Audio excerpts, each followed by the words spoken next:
I believe we need to start working on preserving biodiversity. It is the key we need to form a stable environment.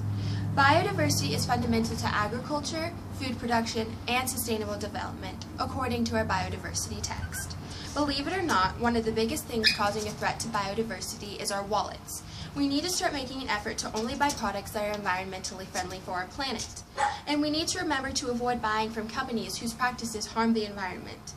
We must take into consideration that companies will only make what people will buy. So if we start requesting products that don't harm the environment, we're one step closer to keeping it around a little bit longer. A few examples of how we can take action include researching environmentally friendly brands before making any extreme purchases, and only purchasing responsibly cultivated food.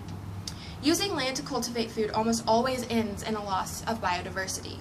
Products that are organically produced generally have less of an impact on the environment.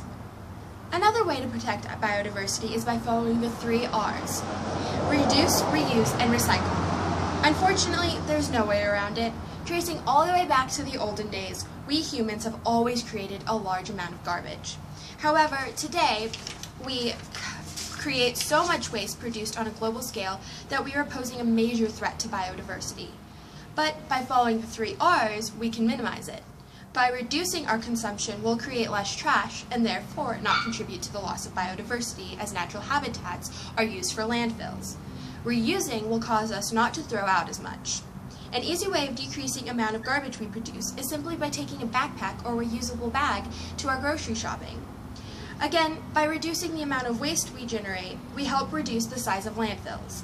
The last R is a classic: recycle. Rather than throwing away a plastic bottle or aluminum can, recycle it. That way it can be converted into something else instead of being added to a landfill. Finally, in order to protect biodiversity, we must get involved in clubs or organizations that work to protect it. Depending on where you live, there is most likely some sort of environmentally focused group or club you can join. By joining these types of organizations, you can get invited to events that center around saving the environment.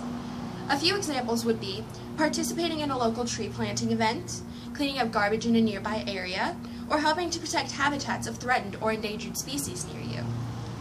Just by taking the smallest steps, we can make a huge difference. There are many ways of protecting biodiversity. You can do something as simple as just practicing eco-friendly strategies at home, or by doing something a bit bigger and joining a club. As long as we never lose sight of why we protect the environment, we can and will protect biodiversity. Thank you.